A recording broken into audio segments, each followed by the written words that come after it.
نحمده ونصلي على رسوله الكريم أما بعد فأعوذ بالله من الشيطان الرجيم بسم الله الرحمن الرحيم يا أيها الذين آمنوا قوا أنفسكم وأهليكم نارا وقودها الناس والحجارة صدق الله مولانا العظيم۔ جیسے کہ کل بھی بیان کیا تھا، اللہ تبارک و تعالی نے بندوں کے اوپر حقوق متعین کیے ہیں اور ان حقوق کی ادائیگی کو اللہ تعالی نے ہمارا دین بنایا ہے اور اس کے اوپر اجر اور ثواب رکھا ہے۔ کل بیان کیا تھا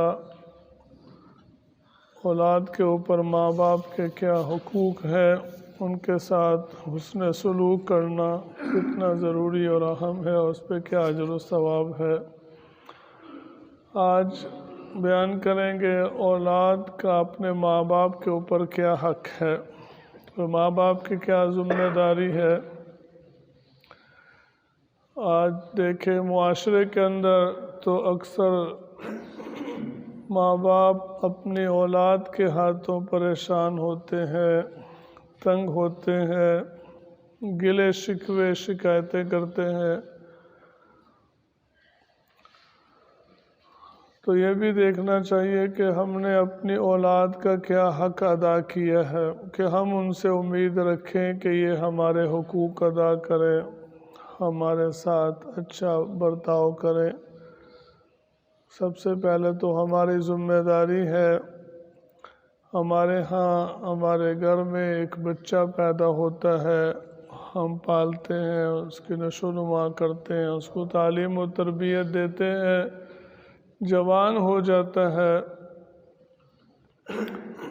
ہمارے ماحول میں رہا، ہمارے گھر میں، ہمارے ہاتھوں میں، اور جوان ہو کر وہ نماز نہیں پڑھتا، قرآن نہیں پڑھتا اور ماں باپ کے حقوق ادا نہیں کرتا، لوگوں پہ ظلم زیادتی کرے اور دنیا دار اور بے دین آدمی بن جائے تو یہ ماں باپ کے لیے شرم کی بات، افسوس کی بات ہے۔ ہم مسلمان ہیں، ہمارا فرض ہے ہم اپنی اولادوں کو ایمان سکھائیں، دین سکھائیں، ان کی اچھی تعلیم و تربیت کریں، ان کو نیک بنائیں، اللہ والا بنائیں۔ سب سے بڑا ہمارا مسئلہ ہماری اولاد کا یہی ہے کہ ہم جنت میں جائیں، دوزخ کی آگ سے بچ جائیں۔ ابھی جو میں نے آیت شریفہ تلاوت کی ہے، اس میں اللہ تبارک و تعالی نے یہی ارشاد فرمایا ہے کہ اے ایمان والو، اپنے آپ کو اور اپنی اولاد کو، اپنے گھر والوں کو جہنم کی آگ سے بچاؤ، جس کا ایندھن لوگ ہیں اور پتھر ہیں۔ جتنے زیادہ اس میں ڈالیں گے اور زیادہ آگ بھڑکے گی، کم نہیں ہوگی۔ علیہا ملائکۃ غلاظ شداد، اور اس کے اوپر جو فرشتے مقرر ہیں وہ بہت ہی سخت طبیعت کے ہیں۔ لا یعصون اللہ ما امرہم ویفعلون ما یؤمرون، وہ کوئی نرمی رو رعایت نہیں کریں گے، ان کو کسی پہ ترس نہیں آئے گا، بہت سخت فرشتے ہوں گے۔ اللہ تعالیٰ نے جو ان کو حکم دیا وہی کریں گے۔ تو اس لیے میرے محترم دوستوں اور بھائی اور بزرگوں، یہ دنیا کی زندگی تو بس چند روزہ ہے۔ ہماری اولاد کا مسئلہ یہ ہے کہ کس طریقے سے جہنم سے بچ جائے، جنت میں جانے والے بن جائے۔ ہم ان کو اعلیٰ تعلیم دلوا دیں، سکول، کالج، یونیورسٹی کی ڈاکٹر بنا دیں، انجینئر بنا دیں، پائلٹ بنا دیں، کیا وہ جہنم کی آگ سے بچ جائے گا؟ قبر کے اندر فرشتوں کی مار سے بچ جائے گا؟ کبھی بھی ان ڈگریوں سے ان بڑے بڑے عہدوں سے اور مال و دولت کے ذریعے سے وہ ان جہنم کی آگ سے، قبر کے عذاب سے نہیں بچ سکتا۔ قبر کے عذاب سے بچنے کے لیے، جنت میں جانے کے لیے، جہنم سے بچنے کے لیے ایمان اور نیک اعمال کی ضرورت ہے۔ تو ہم اپنی اولادوں کو نیک بنائیں، دیندار بنائیں، اس سے اللہ تعالیٰ ان کو دنیا میں بھی روزی دے گا، ان کے مسئلے حل فرمائیں گے، اور آخرت کے اندر بھی بڑی کامیابی ان کو حاصل ہوگی۔ بدنصیبی سے آج مسلمانوں کے بڑوں کے یقین خراب ہو گئے، اپنی اولادوں کی غلط تعلیم و تربیت کرتے ہیں۔ ان کو یہ سکھاتے ہیں کہ تم دنیاوی تعلیم حاصل کرو گے، افسر بنو گے، پیسہ کماؤ گے، تم کامیاب ہو جاؤ گے۔ یہ غلط یقین ہے اور دھوکہ ہے۔ آپ جن کے پاس بڑی بڑی ڈگریاں ہیں، جن کے پاس بڑے بڑے منصب و عہدے ہیں، جن کے پاس مال و دولت ہے، ان کے پاس جاؤ، ان سے پوچھو کہ تم خوش ہو، کامیاب ہو، پھر اس سے پوچھو، ان کے دکھڑے سنو، ان کی ٹینشن ہے، پریشانیاں سنو۔ کل ایک پروگرام دیکھ رہا تھا تو بہت سے باہر کے ملک، انگریز، ترقی یافتہ ممالک، ان کے اکثر لوگ بہت خودکشیاں کی شرح سب سے زیادہ ان کے اندر، سب کچھ ہے لیکن ان کے پاس دین نہیں ہے، ایمان نہیں ہے، اس کی وجہ سے وہ بے مقصد جانوروں والی زندگی گزارتے ہیں اور پریشان ہیں، ان کے پاس کا کوئی حل نہیں۔ اس کے برعکس آپ دیکھیں جو لوگ ایمان والے ہیں، عمل والے ہیں، اللہ والے ہیں، ان کی زندگی دیکھ، وہ امیر بھی ہیں، غریب بھی ہیں، لیکن خوش پرسکون ہیں۔ مرتے ساتھ ہی ان کو عزت، ان کے پروٹوکول، ان کو شاباش، مبارکبادیں ان کو ملتی ہیں، سلوٹ اور سلام ان کو پیش کیا جاتا ہے۔ اللہ کی رضا، رحمتیں، برکتیں، اللہ تعالیٰ کی نصرت اور مدد کا وعدہ ان کے ساتھ۔ تاریخ میں دیکھیں جو لوگ ایمان والے تھے، عمل والے تھے، وہی لوگ کامیاب ہوئے دنیا کے اندر بھی۔ تو یہ صحیح یقین ہے، یہ صحیح یقین ہے جو اللہ تعالیٰ نے، اللہ کے نبی نے ہمیں بتایا۔ اس کو ہم نے بولنا ہے، اس کو سننا ہے، اسی لیے ہم سب بیٹھے کہ اس کو بولیں۔ حالانکہ یہ سب باتیں ہمیں معلوم ہیں، ہم الحمدللہ مسلمان ہیں، کلمہ گو، یہ سب باتیں کوئی نئی بات نہیں، روزانہ وہی باتیں ہوتی ہیں ایمان کی، عمل کی، کہ ہماری زندگی اس پر آج یہ باتیں ہمارے دماغوں میں ہے، ہماری زبانوں پہ ہے، کتابوں میں ہے، دل میں نہیں بیٹھی، دل میں دنیا کی محبت بیٹھی۔ جب دن کے اندر ایک طرف دنیا ہوتی ہے، ایک طرف دین ہوتا ہے، اس وقت جو چیز دل میں ہوتی آدمی اسی کی طرف مائل ہوتا ہے۔ روزانہ دن میں کئی دفعہ ایسی صورتحال پیش آتی ہے، ایک طرف ہمارا دین کا تقاضا ہے، اللہ کا حکم ہے، حضور پاک صلی اللہ علیہ وسلم کی سنت ہے، دوسری طرف ہماری خواہش ہوتی ہے، ہمارا شوق ہوتا ہے، دوسری طرف ہماری دنیاوی ضرورت ہوتی ہے۔ ہر ایک مسلمان کو روزانہ دن میں کئی دفعہ یہ موقع پیش ہوتا ہے، نماز کا ٹائم ہے، ادھر کاروبار، ملازمت، گاہک کھڑے، اور ایک اللہ تعالیٰ کا حکم ہے، حضور صلی اللہ علیہ وسلم کا حکم ہے داڑھی بڑھانے کا۔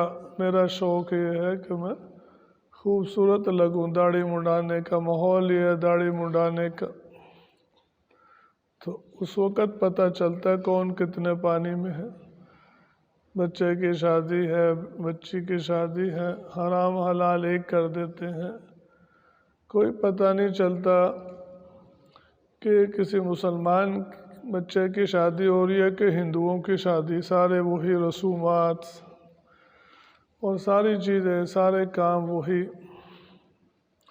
ابھی میں رات کو آیا اپنی ڈیوٹی سے واپس تو میوزک کے ساتھ اونچی اونچی میوزک لگا ہوا، نعتیں پڑھ رہے ہیں۔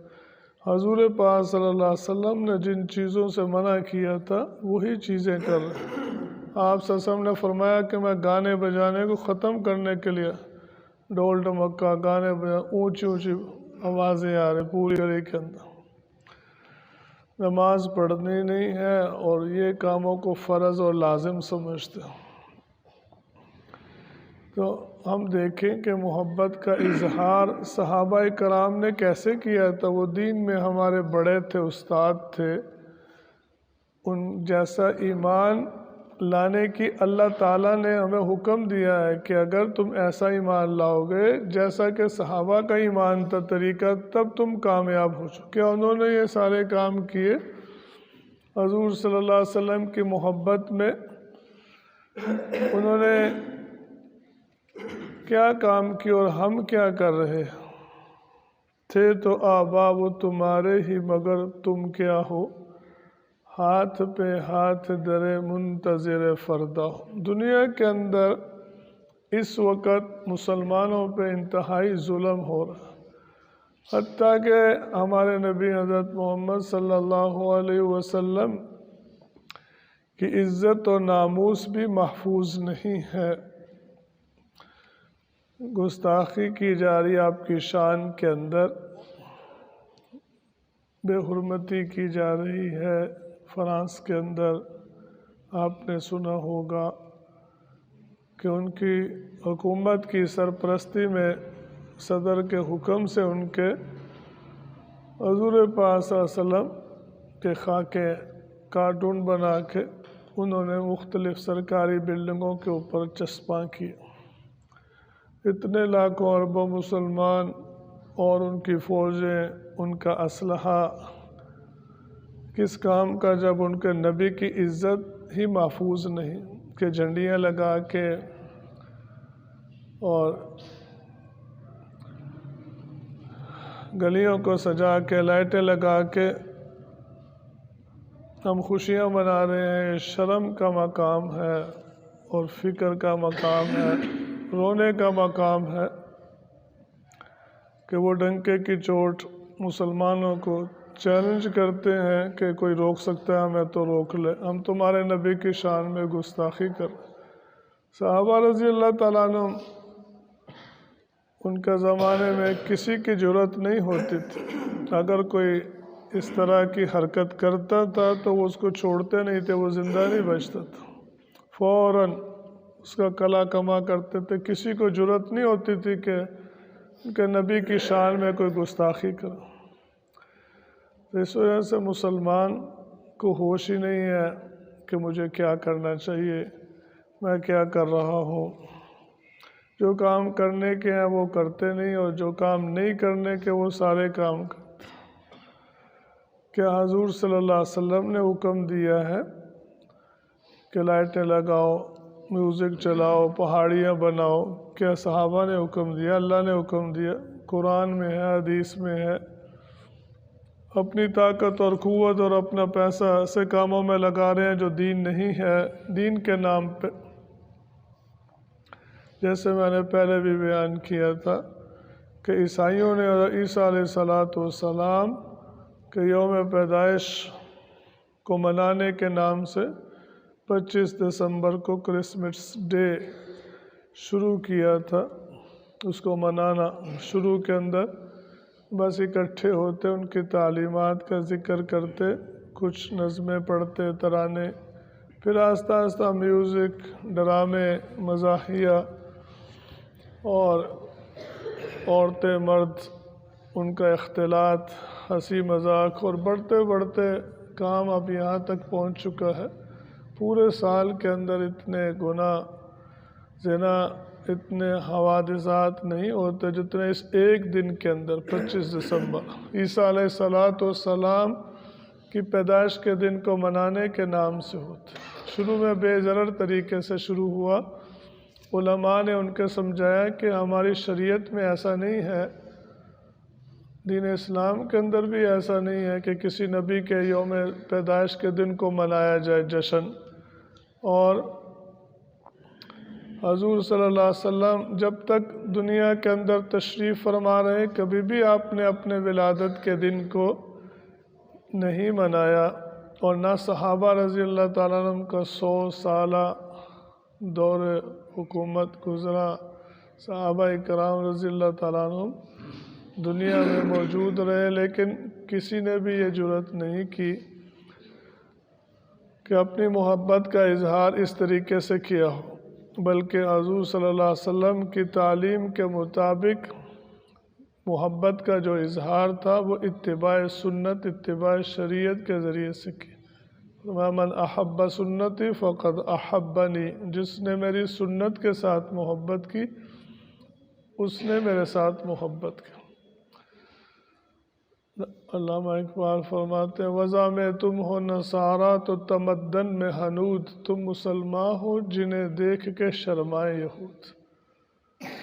وضع قطع میں آج مسلمان اپنے نبی کے طریقے کو چھوڑ کے غیروں کے طریقے پہ شکل و صورت، لباس، شادی بیاہ، کاروبار اپنے نبی کے طریقے پہ نہیں ہے۔ تو اس لیے میرے محترم دوست اور بھائیوں اور بزرگوں، ہم اپنی اولادوں کی ایسے تربیت کریں کہ وہ جنت کے اندر جائیں، اللہ ان سے راضی ہو جائے۔ اگر ہم ان کے حق ادا کریں گے، ان کو دین سکھائیں گے، ان کو ایماندار بنائیں گے، تب ان سے امید رکھیں۔ جو اپنی اولادوں کو بے دین اور دنیا دار بنا دیتے ہیں، ان کو مسجد سے، مدرسے سے، علماء سے، اللہ والوں کی صحبت سے دور رکھتے ہیں، پھر وہ کل کو ان کے حقوق ماں باپ کے ادا نہیں کرتے بلکہ ظلم کرتے ہیں، پھر روتے پھرتے ہیں۔ دنیا بھی برباد اور آخرت بھی برباد، اپنی بھی اور اپنی نسلوں کی۔ دنیا ہماری ضرورت ہے، کوئی دنیاوی تعلیم سے منع نہیں کرتا، کوئی بھی کاروبار سے منع نہیں کرتا، لیکن دین کو چھوڑ کے، اسلام کو چھوڑ کے یہ گناہ ہے اور منع ہے۔ سب سے پہلے دین ہے، ایمان ہے، اس کے بعد یہ ساری چیزیں ہماری ضرورت ہیں۔ چند روزہ دنیاوی تعلیم، کاروبار، کمانا، یہ سب ہماری عارضی ضرورتیں، ہماری اصل ضرورت اللہ تعالیٰ اپنے خالق اور مالک کو خوش کرنا، راضی کرنا۔ مرنے کے بعد ایسی زندگی گزاریں کہ مرنے کے بعد جنت میں جائیں، یہ ہمارا اصل مسئلہ ہے۔ اس کے لیے زیادہ محنت اور کوشش، اس کے لیے ایمان اور عمل ہے، اس کے لیے حضور صلی اللہ علیہ وسلم کی سنت ہے، اللہ تعالیٰ کے احکامات ہیں، جس سے زندگی پرسکون اور خوبصورت بنتی ہے۔ جن لوگوں نے اپنی اولادوں کو دین سکھایا، ان کی اولادیں ان کا ادب اور احترام کرتی ہیں، مرنے کے بعد بھی ان کے لیے صدقہ جاریہ بنتی ہے، اور آخرت میں ان کے لیے اعزاز و اکرام اور جنت میں جانے کا انشاءاللہ ذریعہ بنے گی۔ ہم بھی یہ نیت کریں کہ ہم اپنی اولادوں کا حق ادا کریں گے، ان کو نیک بنائیں گے، دیندار بنائیں گے، اللہ والا بنائیں گے، ان کو ایمان اور عمل پہ لائیں گے۔ سب کوشش کریں گے نا؟ خود بھی کوشش کرنی ہے اور دوسروں کو بھی اس کی دعوت دینا، یہ دونوں ہماری ذمہ داری ہے۔ اور دوسری، ہم جیسے میں نے پہلے کہا تھا کہ ہمارے علماء کرام جو بھی طریقہ اختیار کریں، اس پہ اوپر ہمیں ان سے پوچھ کے چلنا چاہیے۔ تو ہمارے علماء کرام یہ فرماتے ہیں کہ فرانس والوں نے چونکہ حضور صلی اللہ علیہ وسلم کی شان میں گستاخی کی ہے، اس لیے ان کا بائیکاٹ کرنا چاہیے، اظہار نفرت کرنا چاہیے، ان سے تعلقات ختم کرنے چاہیے، ان کی مصنوعات، ان کی چیزوں کو استعمال نہیں کرنا چاہیے۔ یہ ٹوٹل کا پیٹرول پمپ ہے اور لو کی جو کمپنی ہے، اس کے جو مصنوعات ہیں، اس کے علاوہ اور بھی بہت سی چیزیں ہیں جو فرانس سے آتی ہیں، ساری دنیا میں مسلمانوں نے ان کا بائیکاٹ کیا اظہار نفرت کے طور پہ، تو اس کا بہت اثر پڑتا ہے ملکوں کے اوپر، ان کی معیشت کے اوپر۔ اگر ساری دنیا کے مسلمان غیرت ایمانی کا مظاہرہ کریں اور ان سے اظہار نفرت اور ان کا بائیکاٹ کریں معاشی، تو خود ان کی طبیعت ٹھیک ہو جائے گی۔